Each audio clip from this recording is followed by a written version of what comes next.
Okay, so you're in the ED, pager goes off. Yeah. Yeah. And you're looking at this ECG, right? Mm-hmm. And it's just, well, it's not exactly textbook, is it? Mm-hmm. Happen all the time. Yeah, maybe the rhythm's a bit irregular. Yeah. Or, there's this extra beat popping out, makes you pause. Definitely. So what do you do? Well, today we're doing a deep dive. We're going to unpack some of those really common but sometimes kind of confusing cardiac rhythm variations you see. The ones that show up constantly. Exactly. We want this to be super clear, super focused, and really clinically relevant for you medical students and junior emergency docs listening. Right. We're hitting 3 big ones: sinus arrhythmia, premature atrial contractions, PACs, beings, and premature ventricular contractions, PVCs. Yep. The fundamus. Plenty of this is your shortcut, getting you confident with these for exams, for your shifts. And that confidence, it's huge. Because these rhythms, like you said, they're not just theory. You will see them every day almost. Whether you're prepping for an exam or assessing a patient in the ED, saying they feel palpitations, understanding the little differences, the nuances, that helps you avoid, unnecessary tests. Yeah, saves time and worry. Exactly. And it lets you reassure patients, which is just as important. Being able to say, okay, here's what's happening, and it's actually okay. That's powerful stuff. Okay, let's unpack this first one then. Sinus arrhythmia.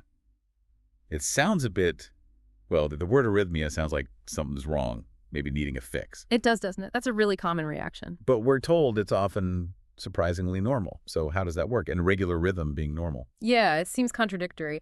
But what's happening is a variation in the heart's natural pacemaker, the SA node. Yeah. Its firing rate changes slightly. Okay. But for it to be officially called sinus arrhythmia, there's a specific measure. The difference between the longest time between beats, the PP interval, and the shortest PP interval has to be more than 120 milliseconds. So it's not just any irregularity. There's a number, 120 milliseconds. Exactly. It's quantitative. Below that, it's just normal variation. But above 120 milliseconds, we label it sinus arrhythmia. Got it. And what else are we looking for in the ECG strip? Do the actual beats look normal? They should. You'll see normal sinus P waves. That means they're coming from the SA node like they should. Okay. And you'll have normal PR intervals, meaning the signal's getting through the AV node okay. Yeah. And one-to-one conduction, every P wave leads to a QRS. So normal P waves, normal PR, 1.1 conduction. Just the timing between them varies by more than 120 milliseconds. You've nailed it. But here's a really key point, a potential pitfall. Okay. If you see P waves that look different from each other, like 2 or more different shapes on the same strip, that's not simple sinus arrhythmia. Ah, okay. What would that suggest then? That points towards something else, maybe ectopic atrial beats or a wandering atrial pacemaker, maybe some other focus competing with the SA node, not just the SA node varying its rate. That's a really important distinction, a good red flag to watch for. Absolutely. It stops you going down the wrong path. So for our listeners, the med students, the junior docs, when are they most likely to see this, and what's the bottom line clinically? You'll see it most often in children and young adults. It's very much a physiological thing, often linked to breathing. Breathing. How so? Yeah, the heart rate tends to speed up a little when you breathe in and slow down when you breathe out. It's due to changes in vagal tone. Interesting. And it often becomes less obvious or disappears as people get older. Sometimes, if the rate gets really slow during the slow phase, you might even see a junctional escape beat pop in. Like a backup pacemaker kicking in. Exactly. Just for a beat or two. Yeah. But the absolute #1 clinical takeaway message, no specific treatment is needed for sinus arrhythmia itself. Really? Just leave it alone. Just leave it alone. Understanding this is key. It avoids unnecessary tests, unnecessary anxiety for the patient. You can confidently reassure them. That is genuinely reassuring to know. Okay, so that's the gentle variation. But what about those beats that feel more like an interruption, a skip or a flutter? That brings us to PACs, right? Premature atrial contractions. Exactly. Now we're talking about an actual extra beat originating somewhere in the atria, but not the SA node. An ectopic focus. Ectopic, okay. And premature, meaning it comes early. Precisely. It pops in sooner than you'd expect the next normal sinus beat. That's the first clue on the ECG. And how does it look different? You mentioned the P-wave morphology for sinus arrhythmia. Right. So for a PAC, the ectopic P wave will look different in shape, sometimes even inverted, compared to the normal sinus P waves on the same lead. Ah, okay. So early beat, weird-looking P-wave. Right. Got it. Does it always conduct to the ventricles? Not always. Most packs do conduct down through the AV node and produce a QRS complex that looks normal or typical. So it looks like a normal beat, just early, preceded by an odd P wave. Usually, yes, but sometimes if the pack arrives when the ventricle's conduction system is still partially refractory, it might conduct aberrantly. Aberrantly. Meaning the QRS looks weird too. Yeah, the QRS might look wide, often with a pattern that resembles a right bundle branch block. This can sometimes trick you into thinking it's a PVC if you don't spot that preceding ectopic P wave. Another potential pitfall. Always look for the P wave. Always look for the P wave. And if the PV hits when the AV node or ventricles are completely refractory, like too soon after the last beat, it won't conduct at all. You'll see the ectopic P wave, but no QRS after it. That's a blocked pack. Okay. Blocked pack. Got it.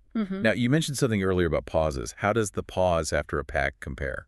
This is a great diagnostic pearl. Because the PECI often depolarizes the SA node early, it resets the whole sinus rhythm. Resets it. Yeah. So the pause after the PECI before the next normal sinus beat is usually shorter than what we call a fully compensatory pause. The rhythm kind of restarts itself sooner. Okay, so it doesn't just skip a beat and pick up exactly where it left off like some other arrhythmias might. Often, no. That shorter, non-compensatory pause is quite characteristic of PACs. It's different from, say, most PVCs. Interesting detail. So what kinds of things trigger these PACO? Is it always serious heart disease?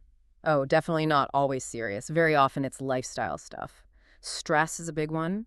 Fatigue, too much caffeine, alcohol, tobacco use. The usual suspects for a modern life, basically. Pretty much. You might also see them more in patients with things like COPD, sometimes with digoxin toxicity or underlying coronary artery disease.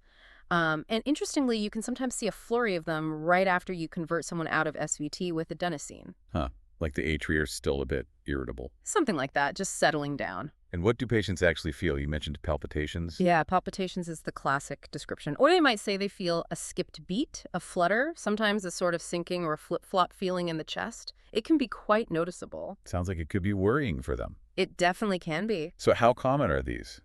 And should we be worried if we see them? They are incredibly common. You see them in healthy people of all ages, often with no underlying heart problem at all. But while they're often benign, if they're very frequent, or in someone with known heart issues, they can sometimes trigger more sustained problems like atrial tachycardia, aflutter, or AFib. So they can be a trigger sometime. They can be. But for most stable patients showing up in the ED with occasional PACs, the main approach is usually about identifying and managing those triggers we talked about. Like cutting back on coffee, managing stress. Exactly. Reducing alcohol, stopping smoking if that's a factor, treating any underlying issues like fatigue or maybe electrolyte problems. Specific antiarrhythmic drugs are usually not needed just for the PAC6 themselves. So reassurance and lifestyle advice is often key. A huge part of it. Explaining what it is and that it's usually not dangerous is often the best medicine. All right. We've covered the atrial ectopic beats. Let's move down to the ventricles. Premature ventricular contractions, or PVCs, these often feel quite different, right? Maybe a bit more forceful. Patients often describe them that way, yeah, like a thump or a hard beat followed by that pause, and they originate from the ventricles themselves below the AV node. So bypassing the normal conduction start point, what does that look like on the ECG? What are the defining features? Okay, for PVCs, the key things are, first, it's premature, like a PAC-C. Second, the QRS complex is wide, usually wider than 0.12 seconds, because the impulse is spreading slowly through the ventricular muscle, not the fast conduction pathways. Wide QRS. Got it. Third, and this is crucial, there's no preceding P wave. The beat starts in the ventricle, so there's no atrial signal initiating it right before. No P wave, wide QRS. Makes sense. Anything else visually? Yes. The ST segment and the T wave after the PVC usually point in the opposite direction to the main deflection of the wide QRS complex. We call that discordance. Discordance. So if the QRS is mostly pointing up, the STT points down. Exactly. That's a classic feature. And then there's the pause after the PVC. Right. You mentioned it's different from PACs. Often, yes. Yeah. Most PVCs don't reset the SA node. The sinus node just keeps firing away on schedule. So the pause after the PVC is typically fully compensatory. Fully compensatory. What does that mean practically? It means the time between the normal beat before the PVC and the normal beat after the PVC is exactly twice the normal beat-to-beat interval. It's like The PVC slotted in, but the underlying rhythm didn't miss a beat, timing-wise. Ah, okay, like the sinus node was marching along oblivious. Pretty much. Though sometimes a PVC can be interpolated, squeezed between two normal beats without causing any pause at all, and you might see a fixed coupling interval. Coupling interval. Yeah, the time between the preceding normal beat and the PVC itself is often quite consistent, beat after beat, within about 40 milliseconds. Suggests it's coming from the same spot. Okay, and can PVCs conduct backwards up to the atria? They can, yes. Sometimes you might see a retrograde P wave after the QRS or buried within it, showing that backward conduction happened. But it's not always visible. Lots of details to look for. Now, what about when you see more than one PVC together? You mentioned a threshold earlier. Yes, absolutely critical point. If you see 3 or more PVCs in a row, that's no longer just PVCs. That's classified as non-sustained ventricular tachycardia, or NSVT. 3 in a row equals NSVT, even if the patient feels fine. Even if they're stable and asymptomatic. It's a threshold definition because it signifies a potentially more serious ventricular irritability. It changes how you think about risk and management. Definitely something to burn into memory. Yeah. So, what causes PVCs? Similar triggers to PACs? Some overlap, but also some key differences. PVCs are very common in patients with ischemic heart disease, especially during or after a heart attack and MI. Okay, ischemia is a big one. Huge. Also things like digoxin toxicity again, congestive heart failure, low potassium levels, hypokalemia alkalosis, low oxygen hypoxia, and stimulant drugs, both prescribed like sympathomimetics and recreational ones. So, often linked to more significant underlying issues than PACs might be. They can be, yes. Although, like PACs, they can also occur in people with structurally normal hearts. But the association with ischemia and heart failure is stronger. Now, here's a really important clinical point about treating them. A lot of research, including big pooled analyses, has shown no reduction in mortality, maybe even harm in some older studies, from routinely trying to suppress PVCs with antiarrhythmic drugs in stable patients, especially after MI. Wow. So just seeing PVCs doesn't mean you should automatically try to get rid of them with medication. Absolutely not. It goes against that instinct to fix the ECG, but the evidence is pretty clear. Treating the underlying cause is paramount, but prophylactic suppression of the PVCs themselves, not generally indicated for mortality benefit. That's a massive takeaway. Yeah. Avoids potentially harmful treatments. It really is. So in the ED, for a stable patient with isolated PVCs, generally no specific antiarrhythmic treatment is needed for the PVCs. Focus on the why. Exactly. Find and treat the underlying cause if possible, electrolyte imbalance, ischemia, drug toxicity, whatever it might be. But if they have that run of 3 or more, then you manage it as NSVT, which involves a different workup, usually admission and investigation for underlying heart disease. Okay. And if it is digoxin toxicity causing them? Then you manage that specifically, stopping the drug, correcting electrolytes, potentially using Digifab if needed, similar to how you'd manage other digoxin-related arrhythmias.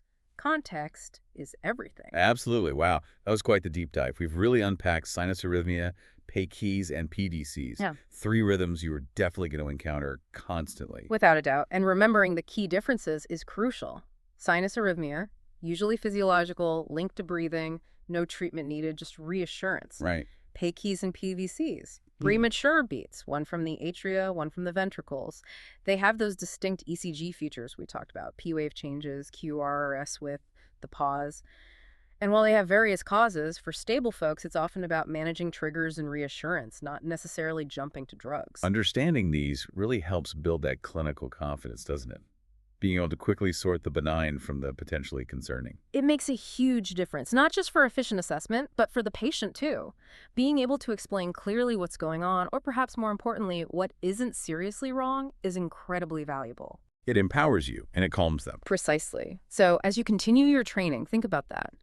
Recognizing these patterns, even the normal variations like sinus arrhythmia, or the often benign ones like isolated PACs or PVCs in a healthy heart, it's not just about diagnosing disease. It's about avoiding over-investigation, preventing unnecessary anxiety, and using your knowledge to provide comfort. A really important perspective. So maybe a final thought to mull over. What other things in medicine, maybe subtle physical exam findings or lab variations that we sometimes dismiss or over-investigate, might actually be normal variations, just waiting for a deeper look, a better understanding that could refine how we practice?